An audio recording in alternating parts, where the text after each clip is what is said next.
So if you are misunderstood, if you're judged, if you're called names on your self-love journey, you know you are doing something right. Okay, so this is going to be important, but before we start, make sure that you subscribe, make sure that you like, make sure that you share this with someone who you think may need this, and save it for yourself for later if you need a little refresher.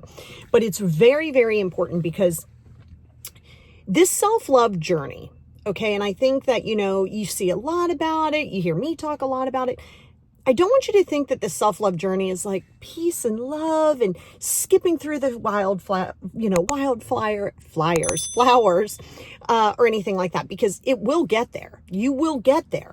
But in the beginning, you're going to have to go through the chaos. You're going to have to go through the weeds. You're going to have to go through the quicksand. You're going to get through all that because it's your mental hurdles, right? So, I mean, it's not really your fault. It's nobody's fault. Again, you're born and a lot of us, most of us, all of us are raised by unhealed people, right? We're to some level always going to be unhealed till we're not here anymore because you always grow, right? So we're the product of unhealed people. And sometimes those unhealed people, they mean well, but we're given limited beliefs. We're giving all of these expectations. Now, fast forward ahead, throw in relationships that are toxic, throw in experiences, throw in those things like that. And it starts to get in your head, right? You start going, was it me? And maybe it is you, but being you doesn't mean that you're the problem. It just means that, hey, let me take a look around me. Because sometimes on this self-love journey, you're going to have to be very clear that it is you, but don't judge yourself. And what I mean by that is if you're constantly in a low vibrational pattern, you're going to constantly pick up low vibrational situations and people around you. You're not better than them. You're not any of those things, because all of us at some point, and we always go in and out of it, but like, to some point, we've all been on that low vibrational plane. And every day, you're not going to vibrate up here without effort. And you have to be willing. I didn't say it's going to be easy. I want to hear it's hard. We know it's hard. You have to be willing to take this journey solo. Now, this doesn't mean you have to leave everybody and go to an island, although sometimes it doesn't sound too bad. But you don't have to do that in order to really expand. So I want to give you some really harsh truths that you need to know on this journey, because I really want everybody to take this journey. It is a up and down journey, but it is a journey that you deserve. It is to have self-love is to really accept yourself. And if you haven't heard the podcast or even seen it here on my YouTube channel, please go listen to the Radical Self-Acceptance, because this is an important fact. You have got to accept your past. You have got to accept your flaws. You have got to accept that, you know what? You're not perfect. You will never be perfect because it doesn't exist. So number one is accept that you are supposed to be flawed. Really hear that. You are supposed to be flawed. You will hurt people on your journey and you will be hurt on your journey. That is part of life. I didn't say it's great. I didn't say we love it, but it is a fact to hear. Okay. So number one is it's hard. And it's going to be fine, because not having self-love is way harder. I promise you that. And there's some harsh realities about yourself, and it's good realities because you're not going to judge it. Okay. So what? You made a mistake. All right. Listen, it's not so what you hurt people. It's sometimes you hurt people without even realizing you were doing it, or you just didn't have the tools, or maybe you were so caught up in yourself that everybody else kind of got left behind. Sometimes that happens.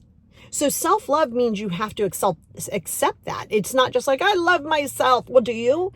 Because it's great if you want, every day we should be improving ourselves. Every day. Read more, be educated more, balance more, accept yourself more every day for the rest of your life. But you have to get clear that to do that means that you're going to have to be self-compassionate. You're going to have to provide empathy to yourself. What does that mean? Well, you know what? You ain't always going to hit it out the park. Some days you might just be being a jerk, because not that it's good, but you have to go, oh my God, am I feeling overwhelmed? What's the problem? Look at it as a learning tool. Man, I'm kind of being short. Well, why? Well, I'm overwhelmed. Well, why am I overwhelmed? Well, I haven't really set any goals or smart or micro goals or anything. If you go back and you evaluate, you are in so much more control than you think. But you got to own your stuff without judgment. You don't get to go, you're so stupid. What's wrong with you? You know better. Yet, just because we know things doesn't mean that we're always going to execute efficiently. And that's why you have to be empathetic within yourself. Do not go into a deeper hole like, woe is me. We don't want to do that, but we want to go, oh, okay, I see that. You're a human. And again, we weren't always raised with people who had the best tools. And growing up, not to sound old, but growing up in the 70s and 80s, oh, you definitely didn't have self-love, because self-love was selfish. Self-love was, looked down upon, very, oh, well, lost a ditty. Like, what is wrong with you? And so then as you start going, but I want to love myself. Then you go back to that old voice and the old tapes that are like, don't do that. That's selfish. Don't do that. Well, I promise you this. You can never effectively fully love someone and effectively fully receive love until you can do that to yourself. Might sound cliche, but it is so factual, because if not, then you might be in a people-pleasing relationship. You might be in a relationship that says, well, I want you in my life, so I'm going to do anything to keep you. Okay, that's not love. That's attachment. That's not love. That's needing approval. So I say all of that because I want you to realize this journey is not meant to be easy. But also remember, just because they're related doesn't make them family. So important. Just because they're related does not make them family. So stop trying to give them free passes. And even for yourself, okay, this is where your expectations, don't go, well, and not just with family. Like, oh, well, they're my best friend, or they're my sister, or they're this person. I don't understand. Everybody, listen, stop expecting you out of people. And you will stop doing that. You'll also stop over-explaining. As much, I should say.